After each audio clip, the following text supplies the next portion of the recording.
Vous vous sentez comme un étranger dans votre propre monde, comme si vous n'apparteniez nulle part. Et tout le monde vous dit que c'est votre problème, qu'il faut sortir plus, socialiser davantage, être comme les autres. Mais, et si je vous disais qu'ils ont tort? Et si votre solitude n'était pas le signe d'une faille en vous, mais le signe de quelque chose d'extraordinaire? Alan Watts a découvert quelque chose qui pourrait bouleverser votre perception de cette expérience. Quelque chose que les psychologues conventionnels ne veulent pas que vous sachiez. Car lorsque vous comprenez ce qui se passe réellement, lorsque vous recherchez la solitude, tout change. Il y a quelques années, une femme m'a écrit une lettre déchirante. Elle se sentait comme un fantôme, marchant parmi les gens, mais sans jamais vraiment les voir. Et eux, sans jamais vraiment la voir. Elle pensait qu'il y avait quelque chose de profondément faux en elle, jusqu'à ce qu'elle découvre Alan Watts et qu'elle réalise qu'elle n'était pas brisée. Elle évoluait. Je vais vous raconter ce qu'elle a découvert et pourquoi votre solitude pourrait être le plus grand cadeau que vous ayez jamais reçu. Mais d'abord, il faut que vous compreniez quelque chose sur le monde spirituel que presque personne ne vous dit. Il existe un processus que les maîtres orientaux appellent le détachement naturel. Ce n'est pas quelque chose que vous forcez, c'est quelque chose qui vous arrive. C'est comme si votre âme se mettait à vibrer à une fréquence différente. Et soudain, les conversations superficielles ressemblent à du bruit blanc. Les foules deviennent des prisons énergétiques. Vous ne devenez pas antisocial. Vous devenez sélectif à une échelle cosmique. Alan Watts a compris cela d'une manière que peu de philosophes ont réussi. Il a perçu que la solitude que les gens évitent le plus est précisément celle dont ils ont le plus besoin, car c'est en elle que se produit la reprogrammation. Imaginez un papillon dans sa chrysalide. Pour le monde extérieur, il a disparu. Il est isolé. Il semble être mort, mais à l'intérieur se produit la transformation la plus radicale possible. Watts disait que les êtres humains traversent des chrysalides invisibles, des périodes où ils doivent s'éloigner de la programmation sociale pour découvrir qui ils sont vraiment. Et ces périodes commencent toujours par une fin inexplicable de solitude. Pas une solitude de dépression, une solitude de gestation. Avez-vous déjà ressenti cela? Une nécessité profonde d'être seul, que vous ne pouvez expliquer à personne? Votre famille pense que vous vous isolez. Vos amis pensent que vous êtes étrange. Mais quelque chose en vous sait que vous avez besoin de cet espace, de ce calme, de ce silence. C'est parce que votre conscience subit une transformation qui ne peut se produire dans le bruit du monde. Watts a découvert qu'il existe une différence fondamentale entre deux personnes qui recherchent la solitude. L'une fuit quelque chose, l'autre va vers quelque chose. La première est mue par la peur. La seconde est mue par un appel. Et vous pouvez sentir la différence dans votre corps.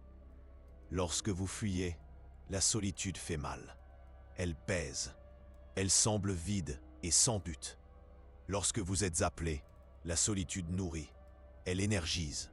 Elle semble pleine de possibilités inexplorées. La plupart des gens ne connaissent que le premier type. C'est pourquoi ils en ont tant peur. Mais il existe un secret sur le second type qu'Alan Watts a découvert en étudiant les mystiques de toutes les traditions. Cette solitude sacrée est toujours accompagnée de 3 signes spécifiques. Le premier signe est l'hypersensibilité. Soudain, vous captez des énergies qui vous passaient auparavant inaperçues. Les conversations fausses deviennent insupportables. Les environnements surchargés vous épuisent en quelques minutes. Ce n'est pas une névrose. C'est une évolution de vos capteurs spirituels. Le second signe est la fin de silence. Vous ne pouvez plus combler chaque instant par la distraction. La musique, la télévision, les conversations constantes commencent à vous déranger. Votre être réclame de l'espace pour traiter des informations à des niveaux que le bruit extérieur ne permet pas. Le troisième signe est le plus effrayant pour ceux qui ne comprennent pas. Vous commencez à vous sentir comme un observateur de votre propre vie, comme s'il y avait une partie de vous qui observe toujours présente, mais pas complètement identifiée à vos pensées et à vos émotions. Watts appelait cela le réveil de l'observateur. C'est lorsque vous commencez à réaliser que vous n'êtes pas vos pensées, vous n'êtes pas vos émotions, vous êtes la conscience qui les observe. Et cette découverte ne peut se produire que dans la solitude, car en compagnie des autres, vous êtes toujours en réaction, toujours en train de vous adapter, toujours en train d'être celui qu'ils attendent que vous soyez. Dans la solitude, vous pouvez enfin cesser de jouer un rôle et commencer à être. Mais voici ce que presque personne ne vous dit à propos de ce processus. Il est effrayant au début. Car lorsque vous cessez de vous définir par vos relations, vos rôles sociaux, vos identifications extérieures, qui êtes-vous? Alan Watts a traversé cette profonde crise existentielle. Il a décrit ce qu'il a ressenti comme une perte complète lorsqu'il a réalisé que tout ce qu'il croyait être sur lui-même n'était que des masques qu'il avait appris à porter. Mais c'est dans cette apparente perte d'identité qu'il a découvert sa véritable identité. Pas comme Alan Watts, le philosophe. Pas comme Alan Watts, l'écrivain. Pas comme Alan Watts, le conférencier, mais comme la conscience pure qui vivait à travers Alan Watts. Et cela n'a pu être découvert loin des autres, dans la solitude la plus profonde qu'il ait jamais vécue. Il a réalisé que la solitude que nous craignons tant est en fait la seule chance que nous ayons de nous connaître vraiment. Car se connaître soi-même, ce n'est pas découvrir sa personnalité, c'est découvrir ce qui se trouve derrière. La personnalité, et cela, mes amis, c'est ce que j'appelle une transformation spirituelle. Mais laissez-moi vous dire quelque chose qui va sembler controversé. La société ne veut pas que vous fassiez cette transformation, car les personnes qui se connaissent profondément sont difficiles à manipuler, difficiles à contrôler, difficiles à vendre. Une personne qui a trouvé la paix dans la solitude n'a pas besoin d'acheter le bonheur, elle n'a pas besoin de chercher une validation extérieure, elle n'a pas besoin de suivre le scénario qui lui a été tracé. C'est pourquoi on vous convainc que la solitude est un problème. C'est pourquoi on vous dit que vous devez toujours être occupé, toujours connecté, toujours disponible. Pour votre voix intérieure n'est pas intéressée par la consommation. Elle n'est pas intéressée par la compétition. Elle n'est pas intéressée par la performance. Elle est intéressée par l'existence, par la contemplation, par le simple fait d'être. Watts disait que la solitude est le laboratoire de l'âme. C'est là que vous expérimentez des versions de vous-même que le monde n'a jamais vues. C'est là que vous découvrez des talents que vous ne saviez pas avoir, des pensées que vous ne saviez pas penser, des sentiments que vous ne saviez pas ressentir. Car en présence des autres, vous êtes toujours influencé par eux. Vos champs énergétiques se mélangent. Vos personnalités s'adaptent. Dans la solitude, vous pouvez sentir qui vous êtes lorsque personne ne regarde. Et cette personne, cette version de vous qui n'existe que dans la solitude, c'est vous, réellement. Toutes vos relations sont importantes. Toutes vos connexions ont de la valeur. Mais si vous ne savez pas qui vous êtes seul, vous n'avez rien de vraiment authentique à offrir aux autres. Vous n'avez que des masques, des personnes, des versions conditionnées de vous-même. Watts a découvert que les relations les plus profondes ne sont possibles qu'entre des personnes qui se sentent complètes dans la solitude. Parce que lorsque vous n'avez pas besoin des autres pour vous sentir entier, vous pouvez choisir d'être avec eux par amour genuin, non par nécessité, non par peur de la solitude, par choix conscient. Et c'est une liberté qui effraie beaucoup de monde. Car il est beaucoup plus facile de se lier à des personnes qui ont besoin de vous que de personnes qui vous choisissez. Les personnes qui se sentent bien seules sont imprévisibles. Elles peuvent s'en aller à tout moment si la relation n'est pas nourrissante pour les deux. Non par cruauté, par intégrité. Alan Watts enseignait que la solitude nous apprend la différence entre une connexion réelle et une dépendance émotionnelle. Une connexion réelle, c'est lorsque deux êtres complets se rencontrent et créent quelque chose de plus grand que la somme de leurs parties. La dépendance émotionnelle, c'est lorsque deux moitiés s'accrochent l'une à l'autre pour essayer de se sentir complètes. Et vous n'apprenez cette différence que lorsque vous vous permettez de connaître la solitude profondément. Lorsque vous vous permettez de découvrir que vous êtes déjà entier, que vous êtes déjà complet, que vous n'avez besoin de personne pour exister pleinement, cela ne vous rend pas froid ou déconnecté. Cela vous rend libre d'aimer sans agenda, de vous connecter sans désespoir, d'être présent sans besoin. Et ce type de présence, ce type d'amour, c'est ce dont le monde a le plus besoin, maintenant. Mais cela ne peut venir que de personnes qui ont fait la paix avec leur propre solitude, qui ont cessé de la fuir et ont commencé à danser avec elle, qui ont compris qu'elles ne sont pas seules dans la solitude. Elles sont en compagnie de leur propre essence. Et cette compagnie, c'est la plus sacrée de toutes. Parce que lorsque vous trouvez la paix en vous-même, vous devenez une source de paix pour le monde. Lorsque vous trouvez l'amour en vous-même, vous devenez une source d'amour pour tous ceux qui vous entourent. Lorsque vous trouvez la complétude dans la solitude, vous pouvez vous lier aux autres à partir de l'abondance, non de la carence. Et cela change tout. Watts appelait cela la solitude qui engendre la communion. Non, la communion avec des personnes nécessairement. La communion avec la vie, avec l'existence, avec le mystère d'être vivant. Cette communion ne se produit que lorsque vous cessez de fuir vous-même, lorsque vous cessez de combler chaque silence avec du bruit, lorsque vous cessez d'éviter de rester seul avec vos pensées, parce que vos pensées, aussi effrayantes qu'elles puissent paraître, sont le portail vers celui que vous êtes réellement. Et celui que vous êtes réellement est beaucoup plus intéressant que n'importe quelle personne que vous avez créée pour plaire aux autres. Beaucoup plus puissant que n'importe quel masque que vous portez pour vous protéger. Beaucoup plus sage que n'importe quelle version conditionnée de vous-même que vous croyez être. Mais vous ne découvrirez cela que si vous avez le courage d'être seul avec vous-même. Si vous avez le courage d'arrêter de courir. Si vous avez le courage d'écouter le silence et de découvrir que le silence n'est pas vide. Il est plein de vous. Maintenant, laissez-moi vous montrer quelque chose qui va changer à jamais la façon dont vous vivez cette expérience. Alan Watts a identifié 3 étapes spécifiques que toute personne traverse pendant cette évolution spirituelle. Et savoir à quel stade vous vous trouvez peut faire toute la différence entre souffrir du processus ou danser avec lui. La première étape, il l'a appelée la grande fuite. C'est lorsque vous commencez à ressentir ce besoin inexplicable de vous éloigner.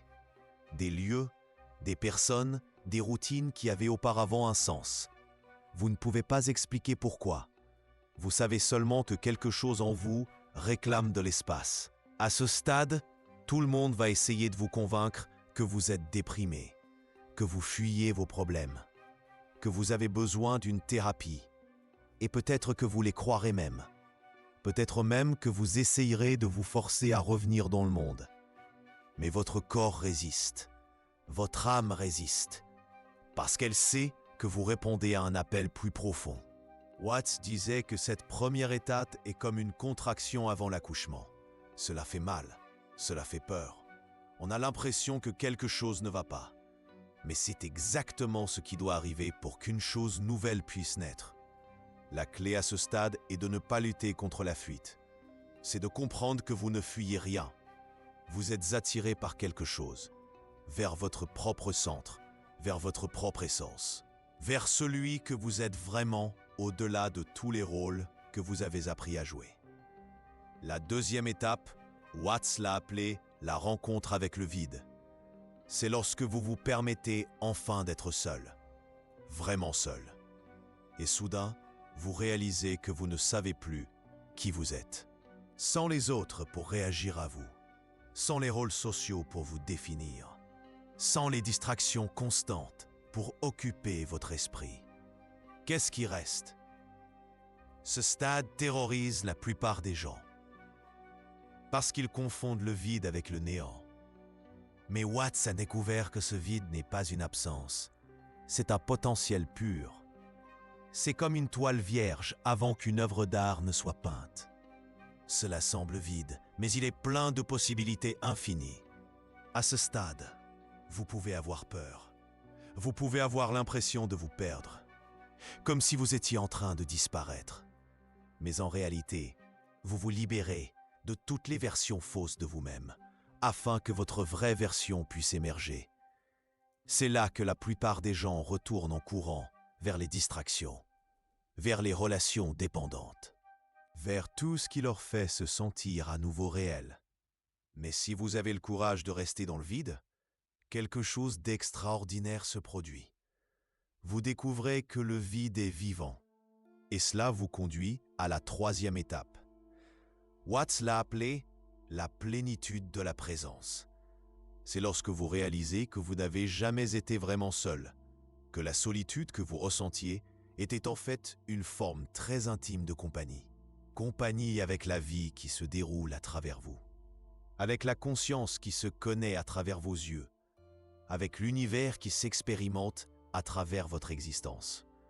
À ce stade, la solitude n'est plus l'absence d'autre, c'est la présence totale de soi. Et lorsque vous êtes totalement présent avec vous-même, quelque chose de magique se produit.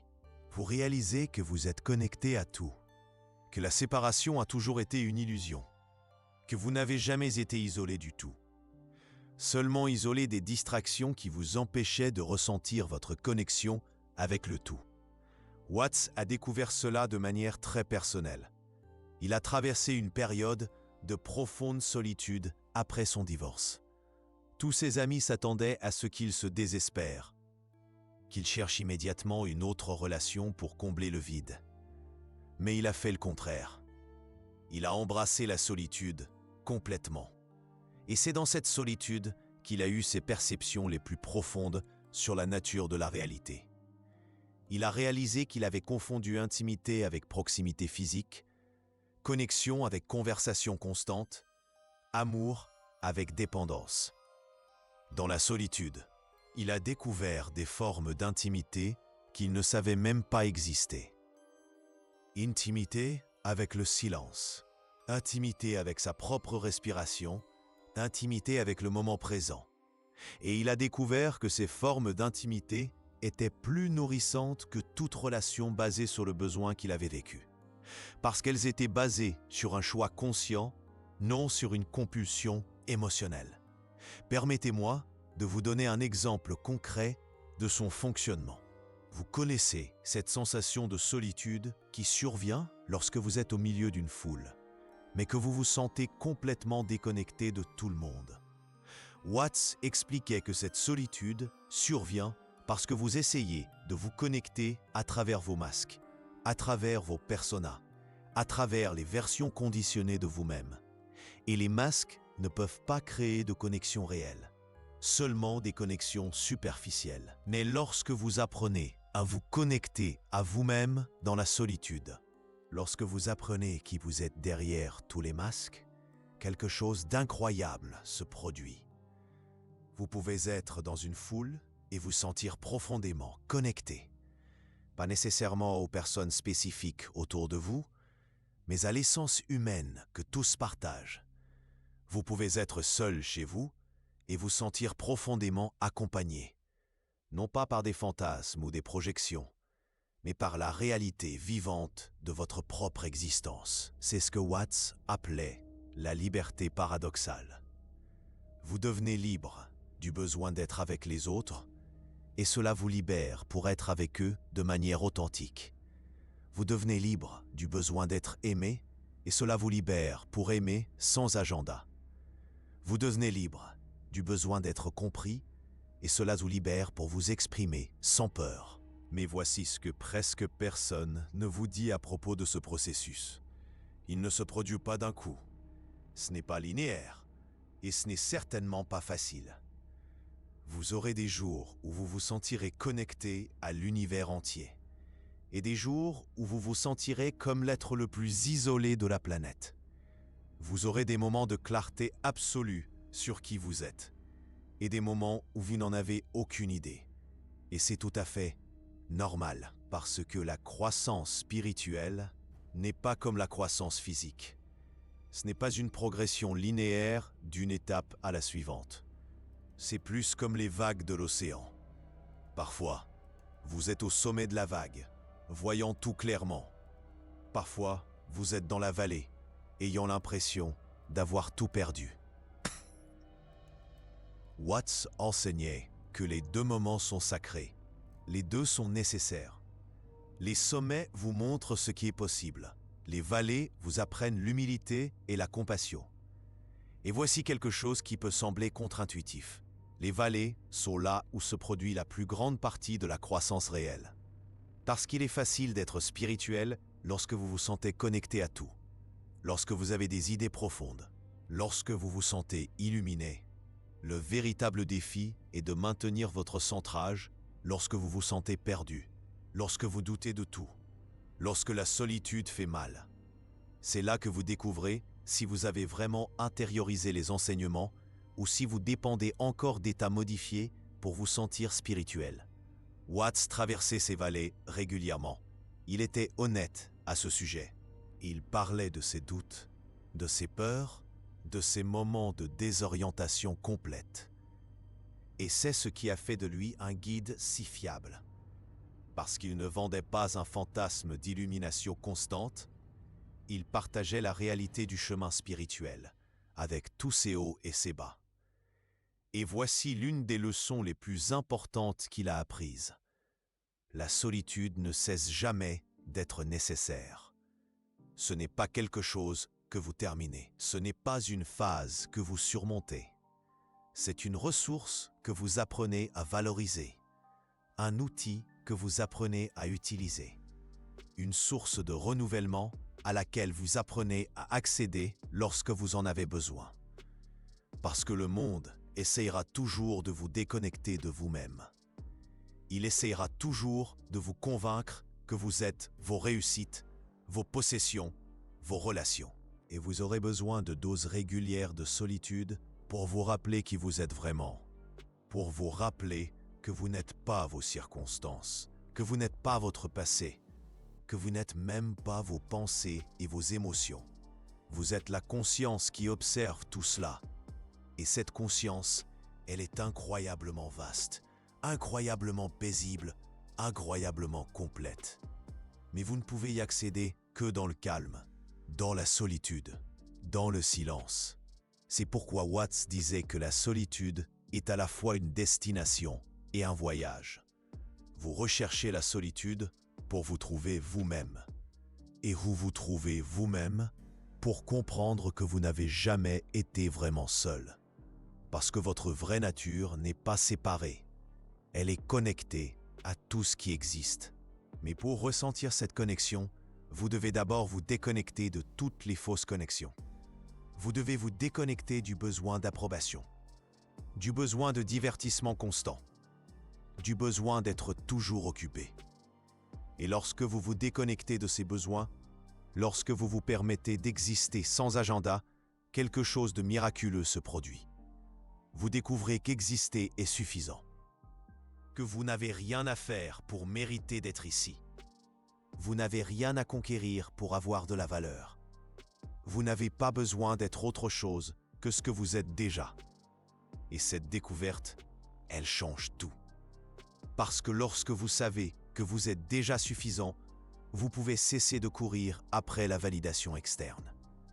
Lorsque vous savez que vous êtes déjà complet, vous pouvez cesser d'essayer de combler les vides avec des choses qui n'y entrent pas. Lorsque vous savez que vous êtes déjà aimé par l'existence même, vous pouvez cesser de mendier l'amour des autres. Et alors, vous devenez libre, vraiment libre. Pour aimer, parce que vous le voulez. Pour créer, parce que vous ressentez l'inspiration. Pour vous connecter, parce qu'il y a une joie génuine là-dedans. Non pas parce que vous en avez besoin, parce que vous le choisissez. C'est la liberté que la solitude offre. La liberté d'être authentique parce que vous n'avez plus peur d'être seul. La liberté de dire non parce que vous n'avez plus peur d'être rejeté. La liberté de suivre votre propre chemin parce que vous n'avez plus peur d'être différent.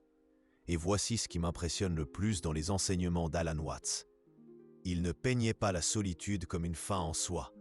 Il la peignait comme un moyen de découvrir qui vous êtes vraiment, afin que vous puissiez ramener cette découverte dans le monde.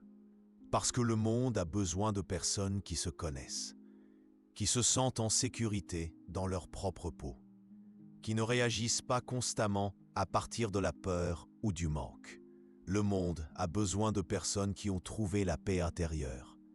Ce sont les seules personnes capables d'offrir une présence authentique, de véritablement aimer sans chercher à posséder.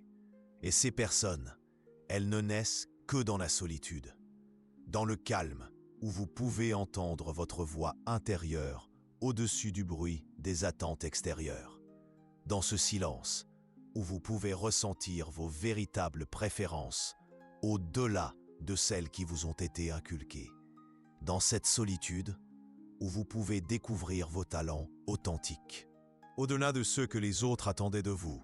Alors lorsque quelqu'un vous dira que vous vous isolez trop, souriez gentiment, car vous savez quelque chose qu'ils ignorent. Vous savez que vous ne vous isolez pas, vous vous retrouvez, vous ne fuyez pas le monde, vous vous préparez à y contribuer de manière authentique.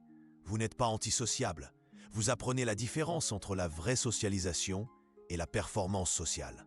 Et lorsque vous sortirez de cette chrysalide, lorsque vous émergerez de cette transformation, vous apporterez quelque chose de nouveau au monde, quelque chose que vous seul pouvez apporter, quelque chose qui est né dans l'intimité de votre propre découverte, quelque chose qui n'existerait pas si vous n'aviez pas eu le courage d'être seul avec vous-même. Et finalement, c'est là le véritable but de la solitude, selon Alan Watts. Il ne s'agit pas de devenir un ermite. Il ne s'agit pas d'éviter les relations pour toujours. Il s'agit de découvrir qui vous êtes lorsque personne ne vous regarde. Afin que, lorsque quelqu'un vous regarde, vous puissiez montrer qui vous êtes vraiment. Pas une version adaptée, pas une personnalité soigneusement construite, mais vous, le véritable vous. Le vous qui existe dans le calme de votre propre cœur. Et ce vous, c'est le plus grand cadeau que vous puissiez faire au monde. Parce que c'est le seul vous qui existe. C'est le seul vous qui ait jamais existé. C'est le seul vous qui n'existera jamais. Et il est né dans la solitude, dans la sainte solitude que vous avez tant essayé d'éviter, dans la bénie solitude que vous avez finalement appris à embrasser, dans la parfaite solitude où vous avez découvert que vous n'avez jamais été seul, parce que vous avez toujours eu la plus importante de toutes les compagnies, vous-même.